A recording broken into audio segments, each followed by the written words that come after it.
Praise the Lord. സ്നേഹമുള്ളവരെ, വിശുദ്ധ മത്തായിയുടെ സുവിശേഷം 24 അധ്യായം 28 തിരുവചനം ഇപ്രകാരമാണ് പറയുന്നത്: ശവമുള്ളിടത്ത് കഴുകന്മാർ വന്നുകൂടും.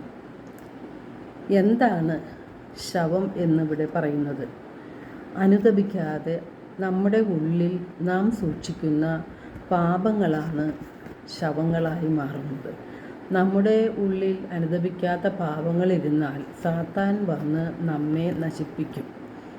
തിരുവചനം പറയുന്നുണ്ട്, സാത്താൻ വരുന്നത് മോഷ്ടിക്കുവാനും കൊല്ലാനും നശിപ്പിക്കുവാനുമാണ്.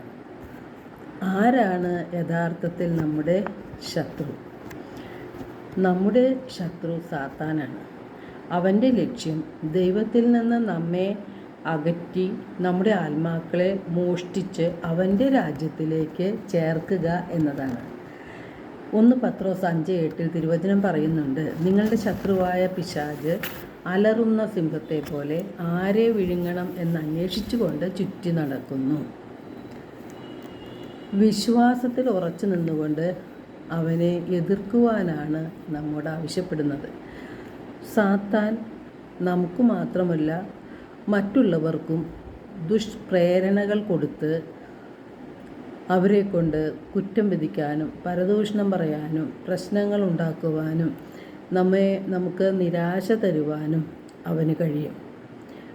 അതുവഴി നാം വീണ്ടും വീണ്ടും പാപത്തിൽ നിരാശയിൽപ്പെട്ട് പോകുവാനും ഇടവരും.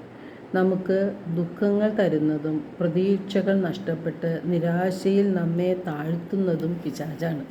അതിന് പല വ്യക്തികളെയും അവൻ തിരഞ്ഞെടുക്കും. യേശു സാത്താനെക്കുറിച്ച് പറയുന്നത്, സാത്താൻ നുണയനും നുണയുടെ പിതാവും കൊലപാതകിയുമാണ് എന്നാണ്. ഈ ലോകം മുഴുവൻ സാത്താൻ്റെ കരവലയത്തിലാണ്. എന്തുകൊണ്ടാണ് ഇങ്ങനെ സംഭവിക്കുന്നത്? നാം ലോകത്തിലേക്ക് ദൈവവചനം എത്തിച്ചു കൊടുക്കാത്തത് കൊണ്ട് തന്നെയാണ്. ലോകം മുഴുവൻ പാപാന്ധകാരത്തിലാണ്. വചനത്തിൻ്റെ പ്രകാശം ലഭിക്കുന്നില്ല. സങ്കീർത്തനം 119:130 ഇപ്രകാരമാണ് പറയുന്നത്, അങ്ങയുടെ വചനത്തിൻ്റെ ചുരുളഴിയുമ്പോൾ പ്രകാശം പരക്കുന്നു, എളിയവർക്ക് അത് അറിവ് പകരുന്നു. എന്നാൽ ഈ സുവിശേഷം എത്തിച്ചു കൊടുക്കാൻ പലരും മടിക്കുകയാണ് ചെയ്യുന്നത്. നാം നമ്മുടെ മക്കൾക്ക് നല്ല വിദ്യാഭ്യാസം കൊടുക്കുവാനും നല്ല ജീവിത സാഹചര്യങ്ങൾ കൊടുക്കുവാനും പണവും പ്രതാപവും പ്രശസ്തിയും എല്ലാം നേടിയെടുക്കാനും ഉള്ള മാർഗങ്ങൾ പറഞ്ഞു കൊടുക്കാറുണ്ട്. എന്നാൽ യേശുവിനെ പറ്റി പറഞ്ഞു കൊടുക്കാനോ യേശു ആരെന്ന് കാണിച്ചു കൊടുക്കാനോ ജീവിതം കൊണ്ടോ നമ്മുടെ നാവ് കൊണ്ടോ നമുക്ക് സാധിക്കുന്നില്ല. അതുകൊണ്ടാണ് ലോകം മുഴുവൻ ഇന്ന് അന്ധകാരത്തിൽ ആണ്ടിരിക്കുന്നത്. യേശു പറഞ്ഞു, ഞാൻ നിങ്ങളെ മനുഷ്യരെ പിടിക്കുന്നവരാക്കാം എന്ന്. എങ്ങനെയാണത് സാധിക്കുന്നത്? ദൈവത്തിൻ്റെ വചനം പറഞ്ഞ് ജനങ്ങളെ അനുതാപത്തിലേക്കും മാനസാന്തരത്തിലേക്കും കൊണ്ടുവരാൻ സാധിക്കും. മനസ്സിനെ നവീകരിക്കാനായിട്ട് കഴിയും. അങ്ങനെയാണ് മനുഷ്യഹൃദയങ്ങളെ പിടിച്ചെടുക്കുവാൻ നമുക്ക് സാധിക്കുന്നത്. ഇന്ന് നമുക്ക് അതിനൊന്നും സമയമില്ല എന്ന് തന്നെയല്ല, നശ്വരമായ അപ്പത്തിനു വേണ്ടി നാം അധ്വാനിക്കുകയാണ്. യേശു പറഞ്ഞിട്ടുണ്ട്, നിങ്ങൾ നശ്വരമായ അപ്പത്തിനു വേണ്ടി അധ്വാനിക്കാതെ ദൈവപുത്രൻ തരുന്ന അനശ്വരമായ അപ്പത്തിനു വേണ്ടി അധ്വാനിക്കുവിൻ എന്ന്. വചനം എന്താണെന്നും വചനത്തിൻ്റെ ശക്തി എന്താണെന്നും നാം അറിഞ്ഞിരിക്കണം. ദൈവത്തിൻ്റെ വചനം ദൈവം തന്നെയാണ്. ആ വചനത്തിൻ്റെ ശക്തി ദൈവതുല്യമാണ്. എബ്രായർ 4:12 ദൈവവചനത്തിൻ്റെ ശക്തി എന്താണെന്ന് വ്യക്തമാക്കുന്നുണ്ട്. ദൈവത്തിൻ്റെ വചനം സജീവവും ഊർജ്ജസ്വലവുമാണ്, ഇരുതലവാളിനേക്കാൾ മൂർച്ചയേറിയതും ആത്മാവിലും ചേതനയിലും സന്ധിബന്ധങ്ങളിലും തുളച്ചു കയറി ഹൃദയത്തിൻ്റെ വിചാരങ്ങളെയും നിയോഗങ്ങളെയും വിവേചിക്കുന്നതുമാണ്.